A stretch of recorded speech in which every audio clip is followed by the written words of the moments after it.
Allora abbiamo tante cose a dire, abbiamo un po' di telefonate da passare. Andiamo prima da Donà che deve farci vedere un numero telefonico dove, prego. Sì, volevo pubblicizzare, già pubblicizzato nel sito, l'ho mandato un po' dappertutto. Abbiamo telefonate anche da nostri concittadini degli Stati Uniti. Lo tenga a diritto così lo stiamo inquadrando, lo vedono bene, eccolo lì. Per fare versamenti per cosa? Per Questo è l'alluvione il di codice Battaglia. IBAN che è stato aperto dal Comune di Battaglia Terme per chiunque volesse versare così un'offerta per la cittadinanza che è stata colpita dall'alluvione.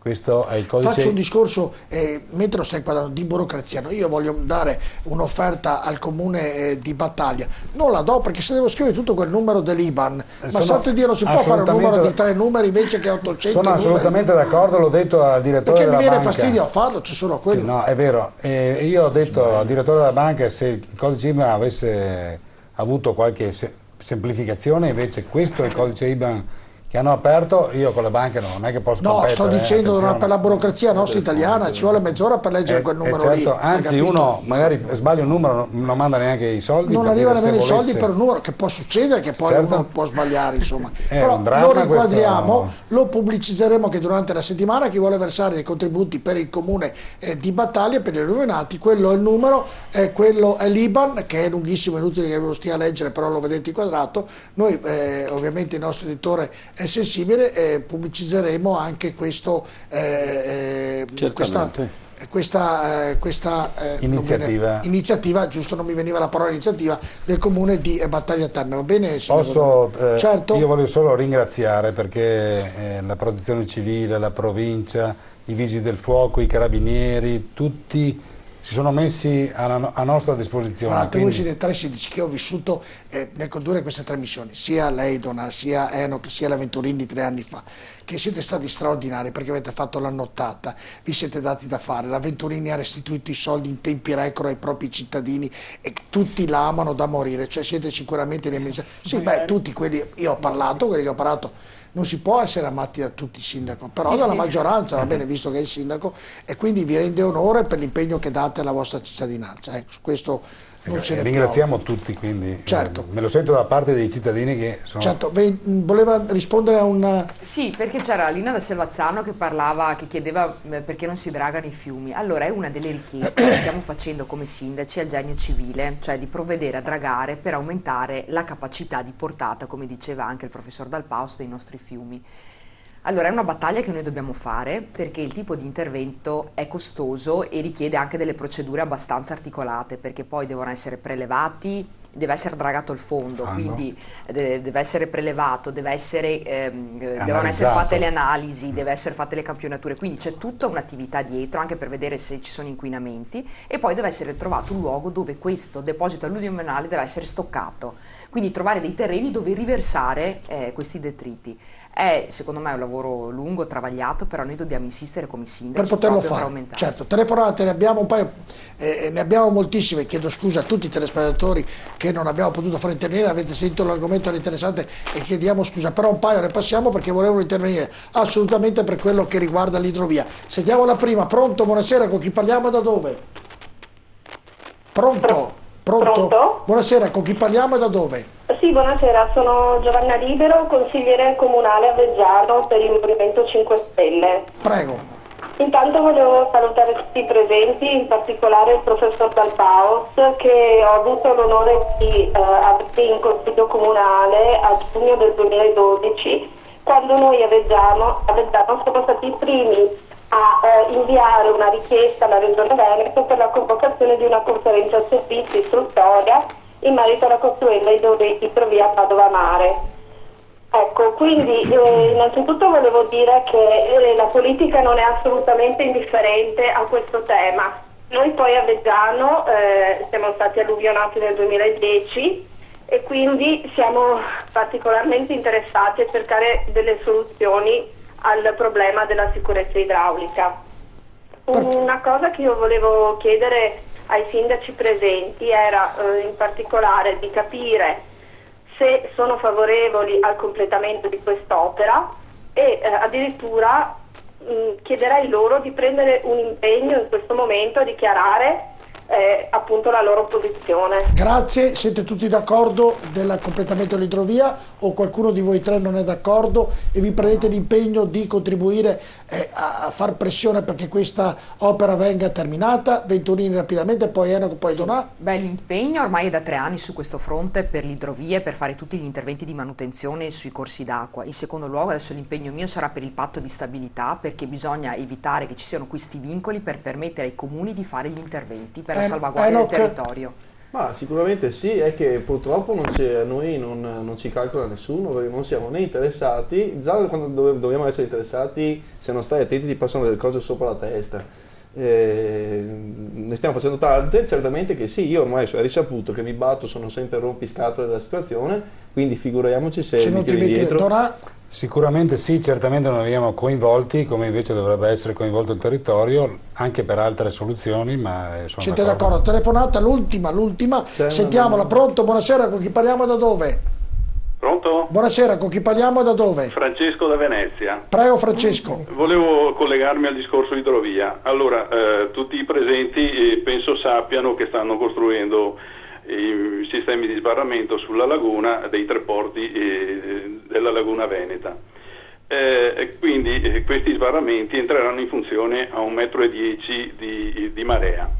Abbiamo visto che con l'escavo del canale di Petroli è stato diciamo così aumentato le acque alte dentro la laguna, perché di fatto la laguna è un catino.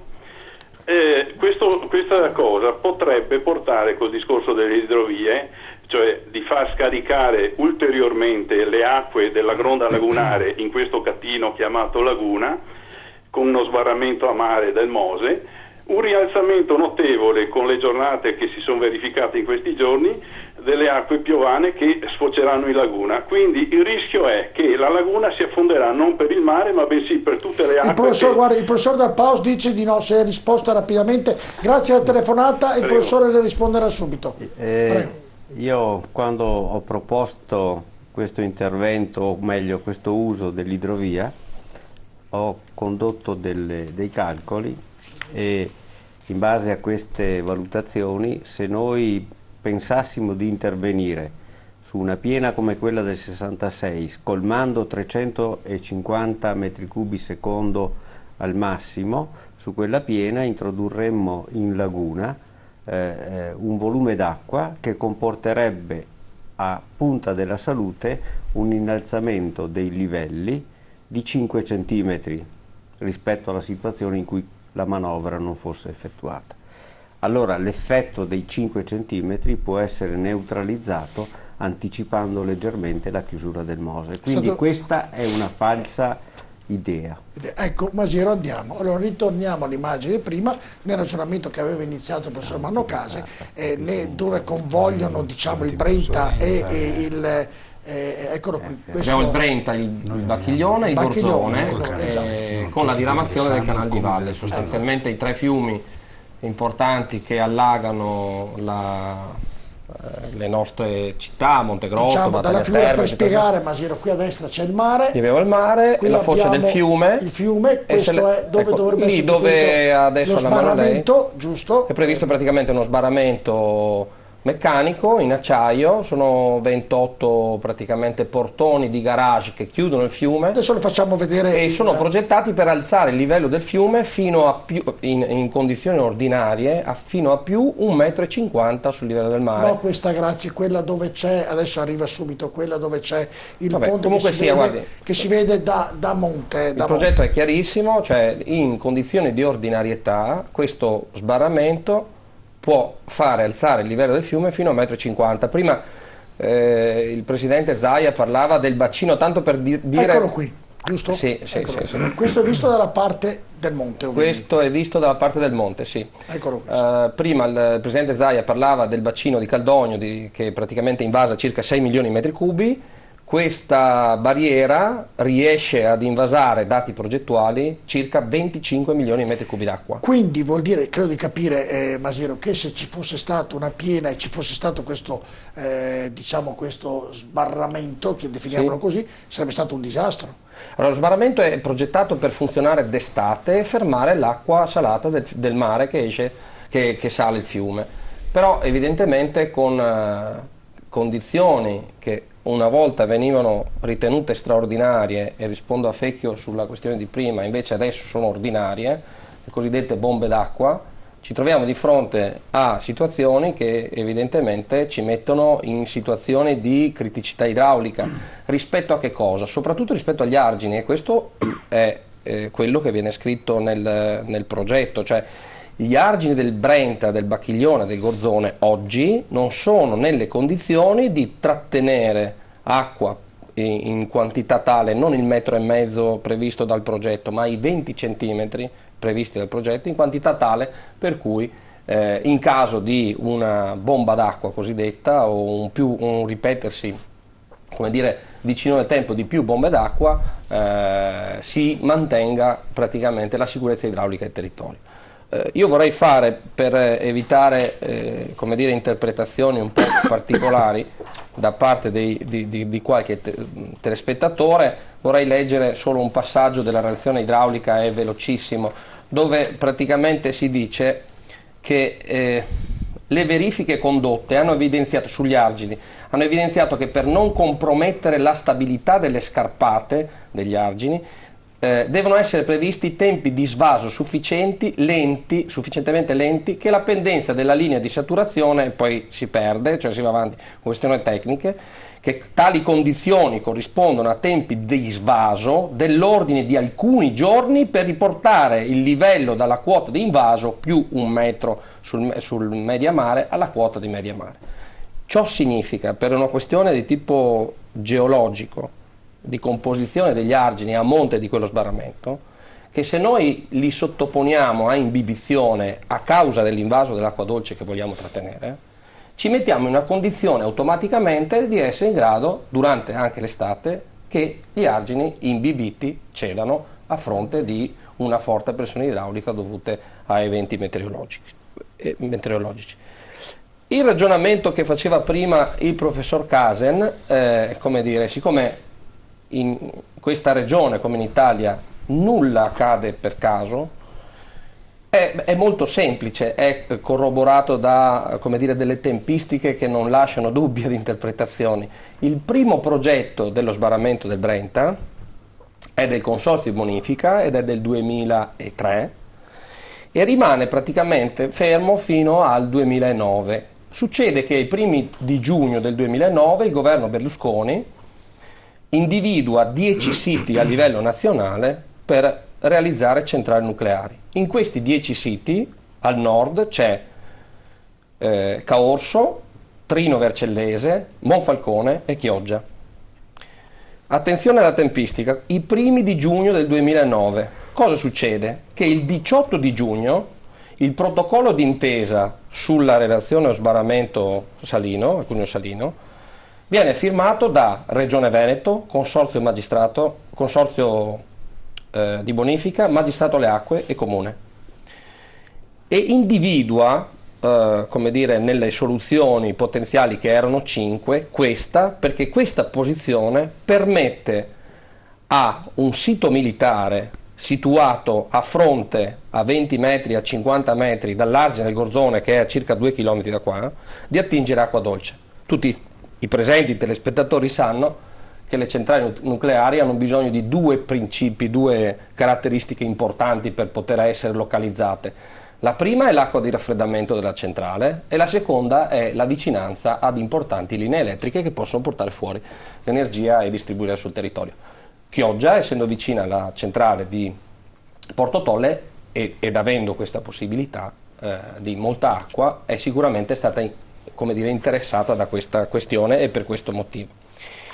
Cosa succede? Quindi dai primi di giugno abbiamo i 10 siti, il 18 di giugno abbiamo il protocollo d'intesa che fa partire l'opera in maniera abbastanza rapida, il 12 di agosto del 2009, in una maniera, come dire, estemporanea e assolutamente imprevista, l'allora sindaco di Chioggia, Romano Tiozzo, va sui giornali e dice, praticamente presenta alla cittadinanza la possibilità di fare la centrale nucleare a Chioggia, adducendo, come dire, interessi di carattere lavorativo, posti di lavoro, eccetera, eccetera. 150 posti di lavoro.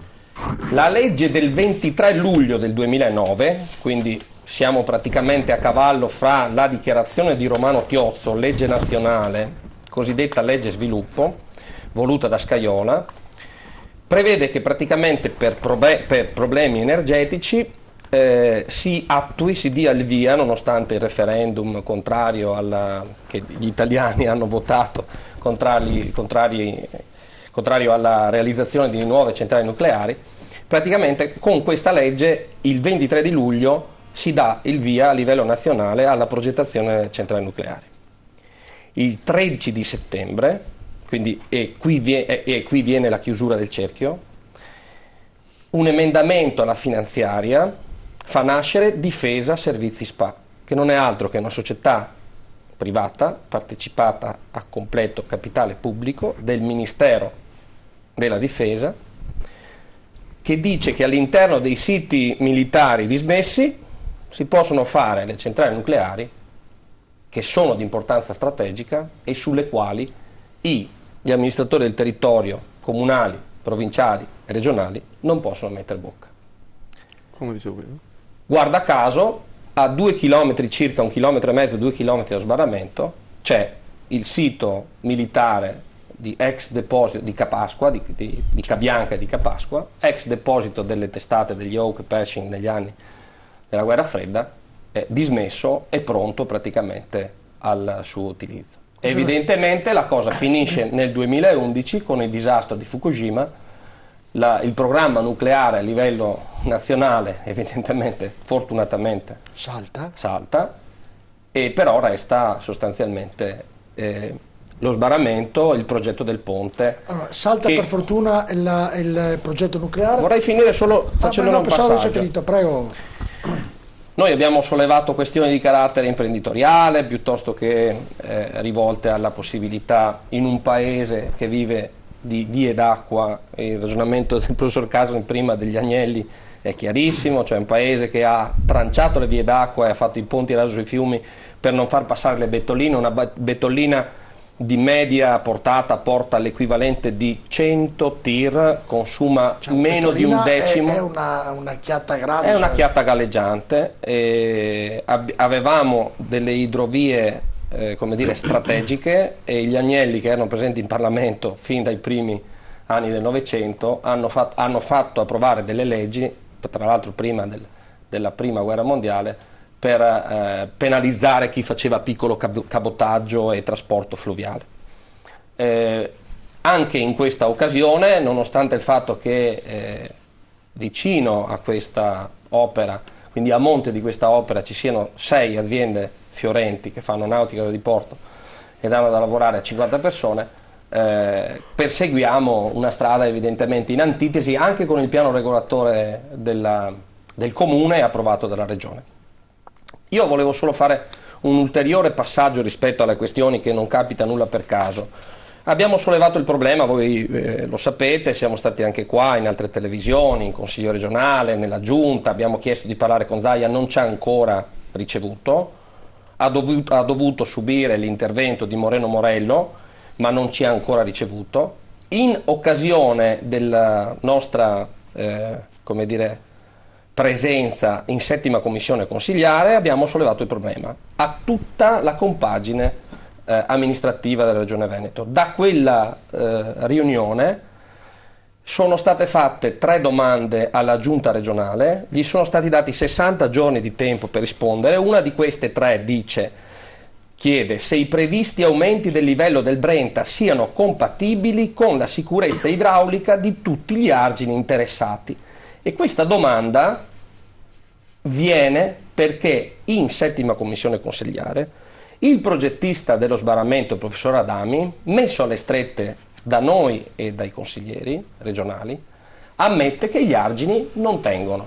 Allora voglio dire, in questa nazione dove capita che si fanno gli sbarramenti sui fiumi, si trovano i soldi per fare questo, ma si mettono a rischio idraulico le persone e le urbanizzazioni che ci stanno intorno, evidentemente una risposta a questa domanda era plausibile riceverla in tempi previsti Certo. che erano i 60 giorni. Dall'11 di luglio siamo al 7 di febbraio, nessuna risposta è venuta dalla giunta regionale, il progetto è stato appaltato, è stato assegnato l'appalto 15 giorni fa. Ecco. E quindi quando inizierà? Proprio la domanda conseguente, quando inizieranno? Da quello che ci risulta è prevista la consegna dei lavori fra circa 15 giorni e quindi in linea di massima da marzo in poi i lavori potrebbero cominciare. Noi abbiamo fatto 2 ricorsi al TAR, 2 segnalazioni in Procura della Repubblica, una segnalazione in Corte dei Conti, e allora quando mi si dice che la responsabilità di queste cose non va in capo a chi amministra, io vorrei sapere a chi deve andare in capo, perché non è possibile scaricare sul cittadino la responsabilità di una classe dirigente che fa cose di questo genere. Vorrei dire ai sindaci che sono presenti, rispetto alla questione del dragaggio dei fiumi, per 30 anni nel Veneto è stata favorita l'escavazione per presunti miglioramenti fondiari di centinaia e centinaia di ettari per l'escavo della sabbia che è andata a finire sulle opere infrastrutturali, e parlo della terza corsia piuttosto che della Monselice Mare, piuttosto che delle altre opere attualmente in corso, piuttosto che andare a scavare l'alveo dei fiumi, perché da quell'escavo evidentemente non c'erano degli utili e delle prebende conseguenti che andavano a finire nelle tasche di qualcuno. Aggiungo anche che, sempre perché le cose non capitano per caso, che a seguito delle nostre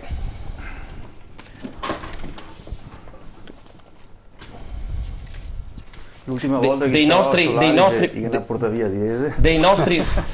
sì, guardi, quello è successo e non era assolutamente una necessità. Scavare la foce dell'Adige era fare una cava, manutenzionare l'alveo dei fiumi che esontano è evidentemente una necessità, è una necessità per i cittadini. Faremo battaglia anche per mettere in sicurezza Carossa, visto che anche questo è un problema. Guardi, questo non è un problema che mi tocca, quindi voglio dire, lei può tenere... Sì, no, perché parliamo sempre del futuribile, io concordo e facciamo la battaglia. Io parlo del presente. Facciamo la battaglia, ma ricordiamoci anche di quello che c'è attualmente, che ha creato disagio, che tra il Brenta e Bacchiglione c'è una mega discarica tra il Brenta e Bacchiglione, che si sappia.